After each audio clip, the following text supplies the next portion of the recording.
finally, the West Virginia Mountaineers pick up a victory in conference play.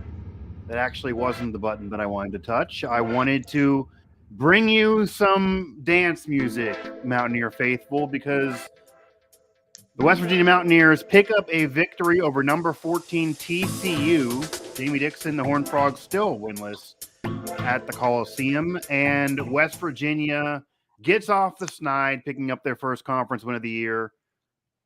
0-5 conference start, still a problem, but on this night, the Mountaineers get the win. I'm Mike Asti, that's Ethan Bock, live on location at the Coliseum to experience the win, experience that atmosphere. We have our coverage at West Virginia Sports Now and also all throughout our family of networks about this win for West Virginia. So, Ethan, this looked like a game West Virginia was going to comfortably run away with early on. And Vegas had West Virginia favored in this game that some thought, myself included, was kind of strange because West Virginia had lost 5 in a row.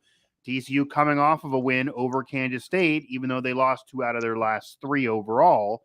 But yet it looked like West Virginia was going to run away. It looked like they were kind of playing like they did prior to conference play, like they were the better roster, like they were the better team, like it was a problem for TCU, and it was a tougher thing to deal with than a weekend at your in-laws, to kind of paraphrase the famous line that's always thrown out there after Mountaineer wins. But then TCU crept up back in this game, and the end of the game problems crept back up again for West Virginia, and they almost blew this game, which I got to tell you, and I think you would agree, would have been a catastrophe as an understatement, almost to the point that the season really would have been over vibe-wise. West Virginia gets the win, though. So how did they get the big lead? Why did they squander it? And then how did they end up hanging on for the win at the end of the day? Yeah, I think if you were at the Coliseum tonight, it was pretty noticeable right away that the energy level from this team, especially in the first 2, 3, 4 minutes of the game, it was like we were back in non-conference play. It was not like the first 5 games at all. Right. The entire bench was up and jumping, and that's from Hugs all the way down to the trainers and the stats people. Like everybody was excited. Everybody wanted to see the team get off to a fast start, and they did. I mean, they were up 18 with a minute left in the first half. TCU obviously brought it all the way back down to 2 points with 5 minutes left behind Mike Miles.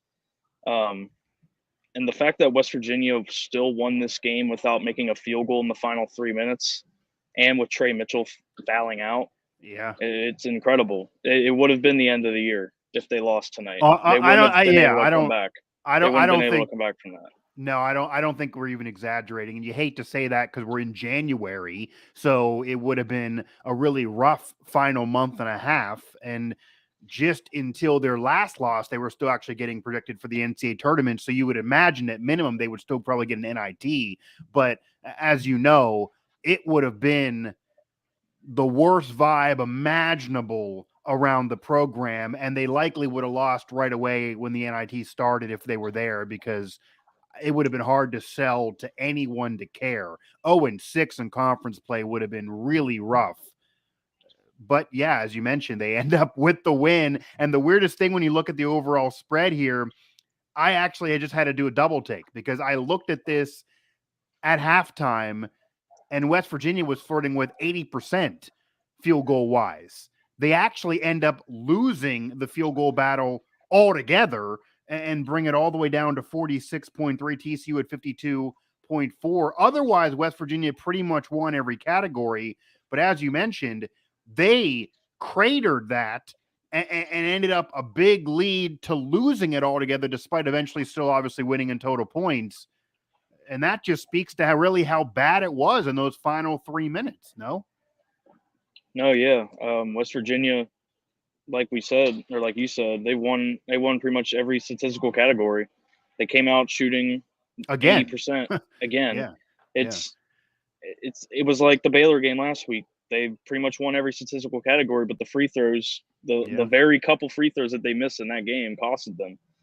Tonight they shot 77% from the line. Kedron Johnson shot 10 of 10. Like that's I wouldn't have been able to imagine saying that a player on this team could shoot 10 of 10 Yeah. perfect from the line. And then West Virginia was just able to take advantage of TCU's turnovers, and they were also able to get second chance points. So there was more weight that West Virginia was pulling tonight. I think more than what we've seen in the past with the stats and the box scores.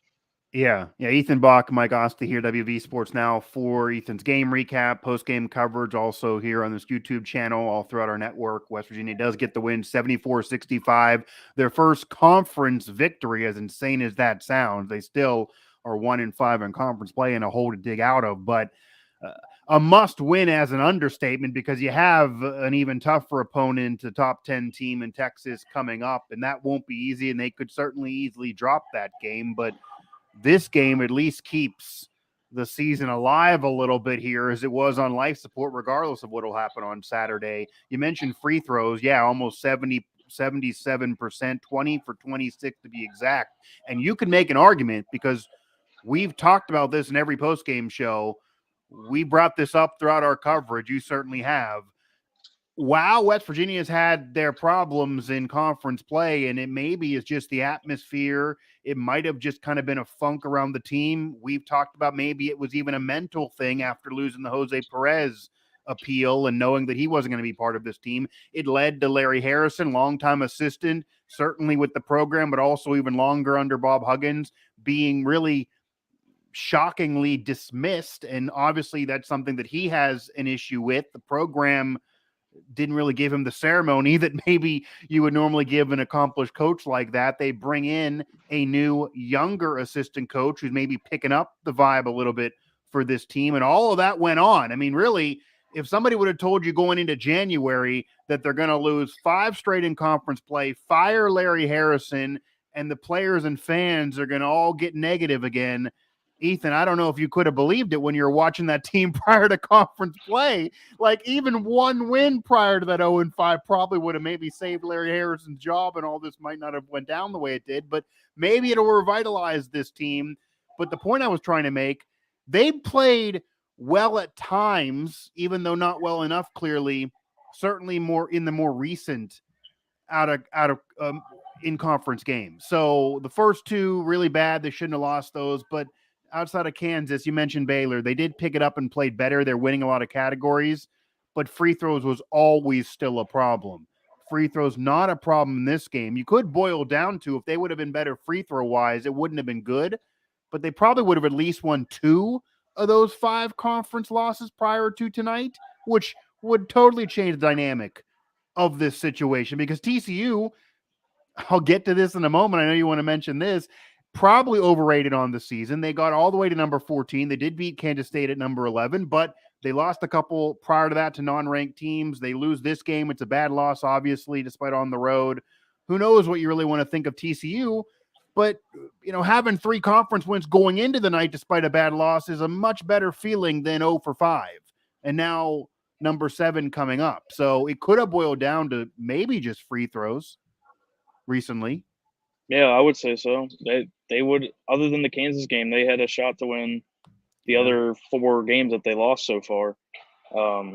Oklahoma State, all that momentum was killed once Stevenson got the technical.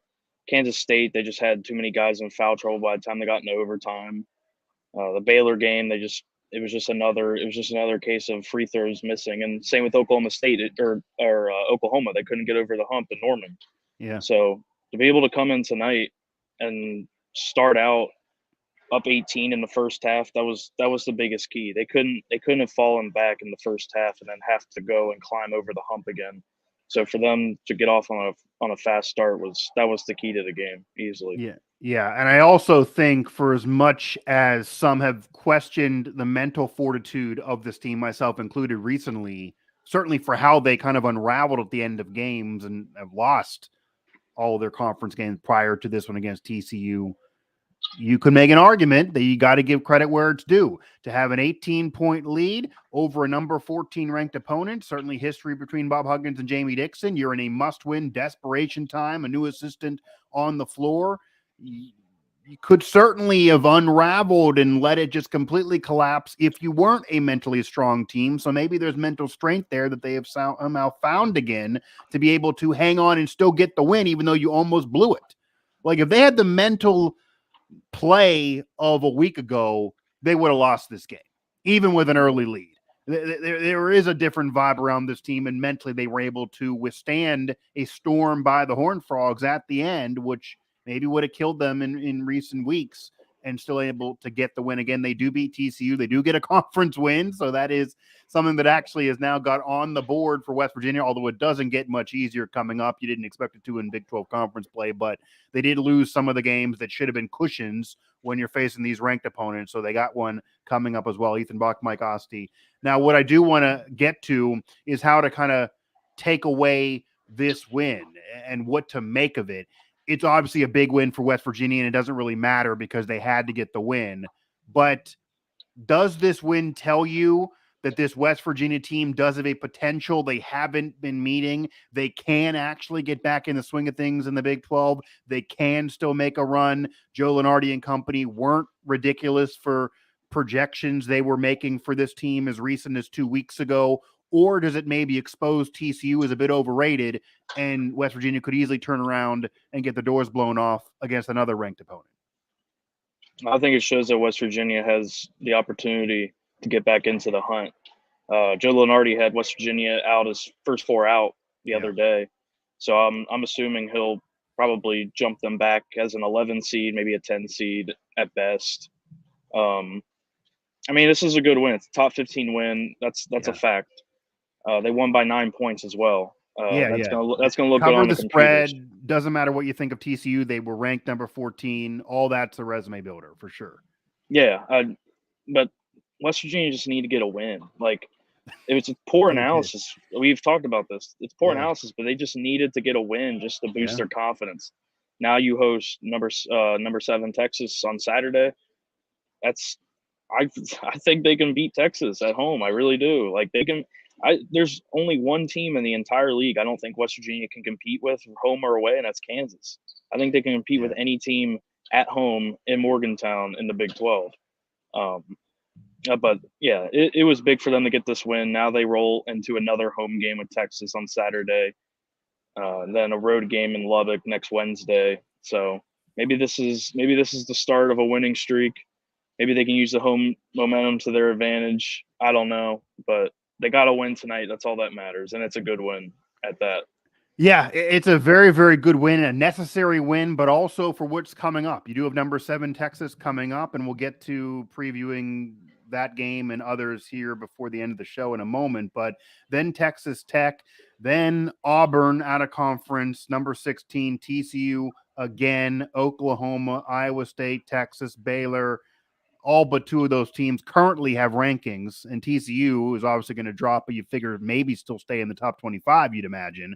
So it's not going to be easy for the Mountaineers. But again, they lost those cushion games they maybe should have had as wins to kind of buffer this. It's going to be rough. They knew it was going to be rough, but they have a potential to be able to beat anybody out of all those teams I mentioned. Really, the potential, if they play like they did in this game against TCU and hit these free throws and build a lead and hang on, even though they had the rough final 3 minutes, if they even play half as good as they did prior to that in those final 3 minutes and build a better end of game, then yeah, they could pretty much beat anybody. What I do want to ask you, Ethan, now is a little bit of commentary from Bob Huggins' post-game press conference, because a couple things I did find interesting. He, number one, called out a new player as the leader of this team, which we talked about all season long, that Bob Huggins eventually kind of gave the baton to Eric Stevenson, fifth-year senior. He clearly wanted to be a leader. Bob Huggins then would go to him before timeouts, go to him when the team was mentally collapsing and say, hey, tell the team this. He would treat him as the leader and called him that in press conferences. But then Eric Stevenson got in the doghouse. He mentally unraveled at the end of games. He basically cost them the game against Kansas State. He certainly has got out over that now and played well tonight. I don't know if it's to send a message to Eric or if something else has occurred. Somebody else has stepped up. Maybe he doesn't want to just hand the baton over to anybody again, depending on age. But he does say somebody else. is now the leader of this team? And then just what else did you take away from Bob Huggins' post-game comments? Because they're always interesting. And weirdly enough, after recent games, certainly against Oklahoma losing by 1, he was very optimistic about it. Almost came off from Bob that we're going to get a win. We showed me in this game we are good. We just happened to lose. He wasn't as down or negative as he was in the other conference losses. So then you finally do get a big win. You'd imagine Bob maybe got some validation for how positive he was after the Oklahoma loss. Yeah, Hugs tabbed Kedrian Johnson as this team's leader now. And I don't think that's a knock on Eric at all. I think Kedrian's been a leader of this team. I think he's a guy that the younger players and the newer players have looked up to. And I mean, he's been here for 3 years. He's the only player that stayed for the last 3 seasons. So I understand why Hugs is calling him a leader. I don't think that's a knock on Eric. I think Emmett Matthews is also a leader too. Those 3 right there just play a different role of being a leader. Eric's vocal, Emmett's quiet, but at the same time, Emmett knows how to deal with certain situations. You can have more than one leader, right? You can. Yeah. So, but Hugs said Kedrian's the new leader, or not the new leader, but he is a leader. It gets confusing because that might be a dig at Eric. Then if you do that, like football, like in the NFL, that would be funny. But I mean, Kedrian showed tonight that both offensively and defensively that he can run this team, and that's something that we haven't really seen from him the first 2 years that he was here. And I think he's getting used to kind of getting in that role of just continuing to improve. He should know Huggins the best, right? He should. Right. Him and Emmett Matthews should know Huggins the best, just being here for 3-4 seasons each. Yeah. Other thing, Huggins was optimistic again tonight. I think he knows that this team's good. I think it's different from last year when he was apologizing to the state every single time they lost. Yeah, he knew it wasn't going to get better, honestly. Yeah. Yeah, he knew. I think he knows this team can compete with any team in the country. I think he knows that. But yeah, he was optimistic again. I think he's looking forward to seeing how kind of this new team is, especially with DerMarr Johnson right next to him on the bench now. Yeah. He talked about how DerMarr can recruit the DC area well, and everybody knows him in the area. So I think Huggins is actually he's really looking forward to the future of West Virginia basketball. It could almost be that the firing of Larry Harrison kind of maybe revitalized Huggins in a way. And again, Huggins has said it wasn't in any way just his decision. He's not trying to drag Larry through the mud by any means, but it, I'm sure, was difficult in a way to either hear, be part of a decision, know it was coming, etc., just for the long relationship that they had, regardless of what people may speculate that relationship is now versus what it was. And any brotherhood or friendship, you're going to have some arguments. So you don't know what the tipping point ended up being. But at the end of the day, it was about the best interest of Mountaineer basketball. That's what it was sold by the program, by Bob Huggins, by everybody. And even Larry Harrison said that. He said he was told that this is about the best interest of Mountaineer basketball. Somebody clearly believes it. So, yeah, maybe the program, maybe Hugs, maybe the AD and Ren Baker, maybe these players, maybe they do kind of believe it, even though obviously they all love Larry Harrison in a way, certainly the players. And it also could be that maybe that was the kick in the pants they needed. Maybe it almost, we see a lot in sports sometimes. I mean, this happens a lot more recently than it did throughout sports history, where a team can fire a head coach mid-season and end up, still fighting for a championship. That's not normally what we're used to, but sometimes it actually does give the players a kick in the pants that they basically realize, hey, we're actually good. We let this guy down. Let's not have this season be completely ruined. We can actually make something out of this. So maybe that will kind of spark this team. Maybe that was the goal of this. Maybe it was to send a message that, hey, no one is safe here. We can't just lose every year. I don't care what type of recognition we're getting for Hall of Fame, etc. We are better than this. Maybe unlike last year where they didn't really believe they were better. Huggins didn't believe it.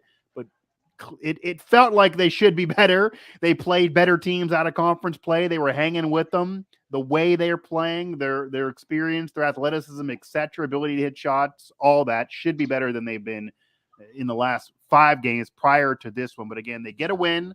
It's a much needed, but they do get the conference win. DerMarr Johnson able to be part of this game, able to coach in this game, able to get on the floor with this team in this game. Hasn't been there that long, obviously. Was brought in 20 years younger than Larry Harrison, who has the resume, but DerMarr has the ability to recruit, former player, all the professional experience, drafted into the NBA, etc. So going to get respected by players for sure. They may love Larry, but they're also going to like this guy. It seems like that was the reaction.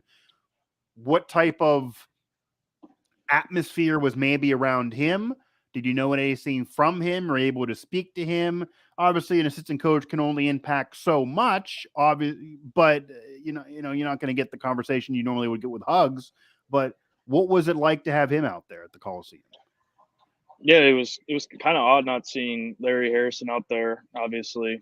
Yeah. I mean, the entire time I've covered the team, he's been here, and he's been here way, way before I even started covering. Yeah, the entire time I've been a student, covered the team as well, and I'm obviously older forever than you. Right, yeah, it's generational, sure. So I'm sure everybody felt that way, but DerMarr it was just a different energy out here. It just felt younger. It just felt like, which is good. The pages turned, a new era began. He was working with Eric Stevenson, Joe Toussaint, Adrian Johnson, all the guards before the game, talking to Jose Perez and obviously Coach Huggins and his family. He's just getting accustomed to his first week in Morgantown. He just got the paperwork done today, and he got his office today. So he's still getting used to. He's just still getting used to the facilities in the area. So, but for him to coach tonight and help out, and Coach Huggins said he's already helped out.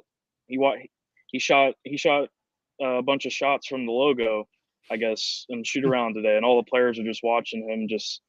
He said he drained like 5 in a row. So it's just for somebody to be able to relate to playing with Coach Huggins. Obviously, you already have Alex Ruoff as a grad assistant, and you have many managers that have been on Huggins' staff before, but just to have another guy from Cincinnati to one of Huggins' Cincinnati guys. Yeah, there's a Huggins connection, right? Yeah. Yeah, there's another Huggins connection. DerMarr was recruited by him as a top-rated player in the country in the late '90s, so he can relate to anything dealing with Hugs, and then hopefully he can motivate and inspire these guys to want to play professional basketball and go into coaching as well.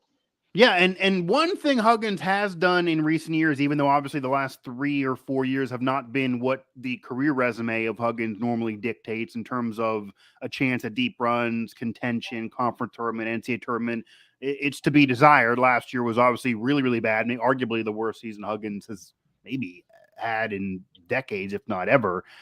But he's still been able to churn players to professional basketball. Everyone knows Javon Carter and Deuce McBride, but there are others that are making money playing basketball. So that's also part of what DerMarr can sell to these players that, hey, not only NBA, but there's certainly many other places to make money. I did it. It wasn't like he was 16 years in the NBA. So he can help get them to where they want to be. That may also help with the transfer portal and bringing players in, like this team did this year, but Eric Stevenson and company, they're not going to be back next year, so they're going to have to go back in the portal. And having a guy who's only 42 versus 62, I mean, 42 versus 62, that's a complete different generational situation. Even when you're 42, you're still clearly older than these college kids you're recruiting, but you can probably relate to them a little bit more. Like you maybe are listening to similar music to them. You can remember when you were their age a little sooner. You may be able to actually hit shots and play with them and have some fun. Whereas Larry's days of shooting the rock are kind of behind him, certainly from the logo. So it's also DerMarr's. It's also his first. It's his first true assistant and coaching he's hungry. job. Right, he's hungry for it. Yeah. Right. Yeah, Coach Huggins is really excited about the recruiting. That's the biggest takeaway from this. Is he's really excited about the future of their DMV recruiting just because of DerMarr. Like Huggins said, everybody knows who he is when they go into the DC area, and I get it. I mean, he was an All-American who played in that area in the late '90s. Yeah. I mean, it's 20 years ago, but at the same time, like, oh yeah, you're gonna still remember him. Like he's hungry. Like, and if you don't, the player's father probably remembers him. Like, you know what I mean? Like, somebody's going to be able to say, hey, like, you might not know who he is because obviously this doesn't carry the name of LeBron or somebody like that who was doing it back then. But he certainly got it done. He certainly can teach you. He didn't become a basketball Hall of Famer, but he certainly is able to tell you how to get to the pros, and he had success, etc. And when you think about it, the recruiting also – that's kind of what sold me on the hire. Not only the youth, the exuberance, and be able to create that younger vibe, which I do think the program needed, but the recruiting. That's big because you have two major media markets that West Virginia is covered by or near regionally. Everyone knows Pittsburgh. We're a Pittsburgh-based media company. We're Pittsburgh media. Everyone knows that. But recruiting-wise for basketball, you're not really going to get much from the Pittsburgh, the Western PA area. It's not like football. I mean, you have occasionally some players, but that's not going to help WVU really. DC, on the other hand, brings a lot of basketball history. I mean, Kevin Durant, it starts there and goes all the way down. It has tons of basketball history. It's also within your region of network of coverage. It could be beefed up. It shouldn't be ignored. They should do better there. And again, not only that, but in the portal, having a younger, experienced player who's now very hungry because, let's be honest, he might not be, who knows? Maybe he'll do this as long as Huggins does it. Maybe after Huggins retires, he'll want to go elsewhere. Maybe if he really has success recruiting, he'll want to get a head coach job someday. Maybe he'll move on. I mean, there's a lot more in his career that's there. Maybe it's not a destination for him at West Virginia. Maybe it's a stepping stone somewhere else. But even if that's the case, he can do a lot of good things while he is there right now. Ethan Bock, Mike Asti here. The WVU does get the win over TCU, their first of conference play. So Texas coming up, they're ranked number 7 in the country. And they've had some big wins this season, to say the least. Gonzaga way back, but they've been good since. What does West Virginia need to do to be able to get another staple conference win? Only their second overall in conference play, but this would be a big one. If you're only going to win 2, you might as well get 2 to top 15 ranked teams back to back. But can they do it? It's at home. What do they have to do to beat the Longhorns? They just got to do what they did tonight. They just have to use the home momentum to their advantage, and now they can use the game tonight as momentum and as motivation as well going into Saturday. I mean, Texas is talented. They have one of the best backcourts in the country with Marcus Carr and Tyrese Hunter. Yeah. Obviously, you're going to have to contain those guys in some way. A key that West Virginia did tonight that really helped them was limiting TCU's fast break opportunities. They're one of the best teams in the country. I think they are number 1 in pacing in the country as well. So just being able to contain the entire team, not have your turnovers go and immediately turn into 2 or 3 points, and have them use numbers to their advantage. It was the key why West Virginia won tonight. So they can do the same with Texas, because Texas is another fast-paced team. Yeah. Like I said, they play small. They have a lot of good guards. Marcus Carr, Tyrese Hunter, Serge Jabari Rice, Dylan Mitchell as well. So it's going to be a tough task for West Virginia. Texas is a really talented team. Despite Chris Beard getting fired midseason, they are still on a roll. They're not going anywhere. Right. They're a top 10, 15 team in the country for sure, if not a top 5 at their peak. So West Virginia's going to have their hands full again. They're going to have to show up on Saturday. They're going to almost have to play perfect basketball. I think they can get it done, though. Like I said, they can compete with any team in the Big 12 at home other than Kansas. So the 8 other teams, I know they have a chance. Right. I mean, the game against Kansas didn't really show that West Virginia can compete against them, but who knows? They've beaten Kansas in past years with worse rosters and Kansas being better, but who knows? Yeah, Kansas is probably a bar too high. Texas is coming off a loss to Iowa State, so they certainly can be beat. They're not a perfect team. This is a game in West Virginia. That's a far travel for Texas. Maybe they're a little down. They also could be really, really hungry. So West Virginia's entering this game feeling themselves, finally feeling some confidence and realizing what they can be and where their potential is. That's all a positive for the Mountaineers. They also now got a blueprint of, hey, let's watch this film. This is how you do it. Just play like this again. It sounds simple. Like we said last show, they just need to get a win. And now we're saying they just need to play like this again. Yeah, that's why we get paid the big bucks. Very simple analysis, but it's really accurate at this point for West Virginia. Any other takeaways from this game? Obviously, we're going to have your whole takeaways piece on the site here in the coming days, but any other takeaways from this win? It was a needed win here, to say the very least, for the Mountaineers. They do get one over TCU. Any comments even from Jamie Dixon? I know he said congrats to West Virginia and called them the better team, and all those sound bites that I'm sure stick in his craw going back to his Pitt days. And just Jose Perez being out there, I'm kind of surprised he's still with this team, still a part of shoot-arounds, talking to DerMarr. Is there maybe a turning of the tide, even from his tweet in our coverage recently, that maybe DerMarr could help sell this man on actually coming back next year? Because it always was a thought that if he didn't win this appeal, that would be it. You don't know the player you're getting after a year off, but is there any difference of thought that, okay, he actually might come back next year as well? And maybe the entire vibe around this team that was so down, now a new assistant, a conference win, feels like Jose might come back. Huggins happier. The media is writing some positive coverage because now they got some positive things to talk about. One night, really maybe 2 or 3 nights, have totally changed dynamic around this team that maybe they're back on track. Yeah, biggest takeaway I haven't mentioned yet is that Trey Mitchell, Eric Stevenson, Joe Toussaint, they didn't shoot that great. They didn't score a lot of points, but they were in that 5 to 10 range. But Jimmy Bell, 15 points, 5 of 7 shooting, 12 rebounds. Yeah. He played incredible. Like this was his best game as a Mountaineer. It was his most complete game as a Mountaineer. If they could get this Jimmy Bell every game, they would be a top 10 team in the country. that is no doubt. Is that the Ethan Bock hot take? Is that the Bock? That's a hot take. Okay. That's a hot take. That's a hot one, it's going to be hard to get that Jimmy Bell every single game though. It's not. Right. That's not going to happen naturally. Right. But he had an edge tonight.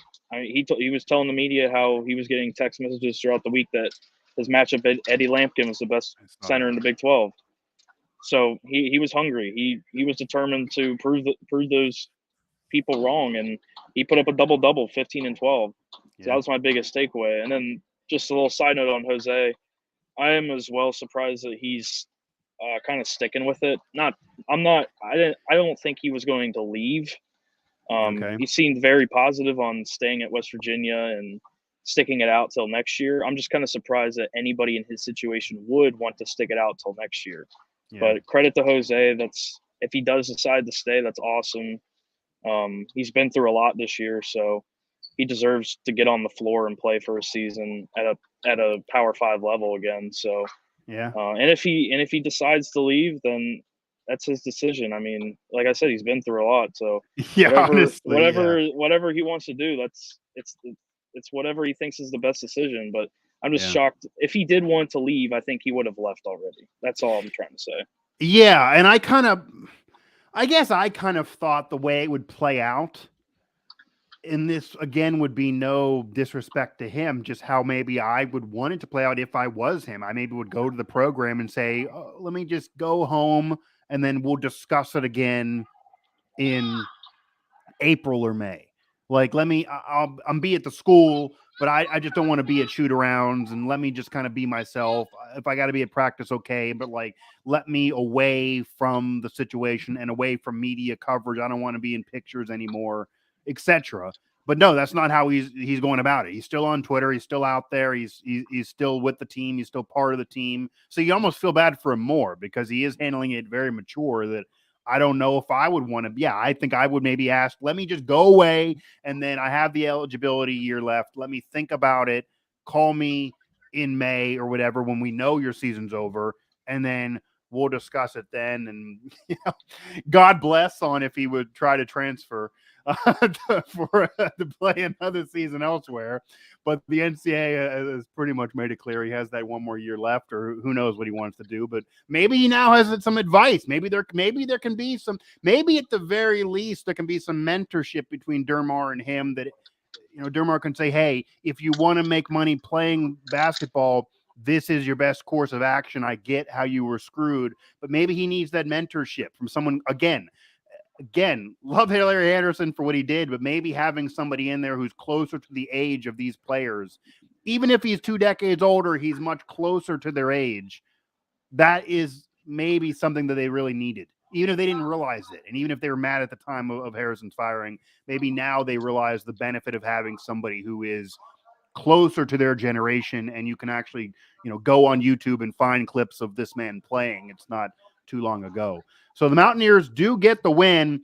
It also does make you wonder, Ethan, as we wrap up the show, the vibe that you saw in this win, the atmosphere around this win. You mentioned Bell and others getting really into the game and being motivated and wanting to do it to prove doubters wrong, etc. Where was that the previous 5 games? Because as much as they could fight and get back in there, as much as they're probably still going to get in the NCAA tournament if they hang into it and hold water the rest of the season, they can beat anybody. Certainly they would beat Texas. If you do all this and then had some of those wins against teams you certainly should have beat, even if you still lost to Kansas and Baylor, again, you're a ranked team. You're a top 15 team. You're a top 4 seed like people thought they could be months ago. Nonetheless, though, the Mountaineers do get their first conference win, so you can sing Country Roads on this night, finally, if you can remember the words. 74-65. Regulation, they hang on. They had a big lead. They hang on at the end. Didn't play great at the end, but they get the win nonetheless. So you can celebrate this one until Saturday when it won't get any easier. Texas coming up from the Coliseum, number 7 Texas against the Mountaineers, who desperately need their second conference win.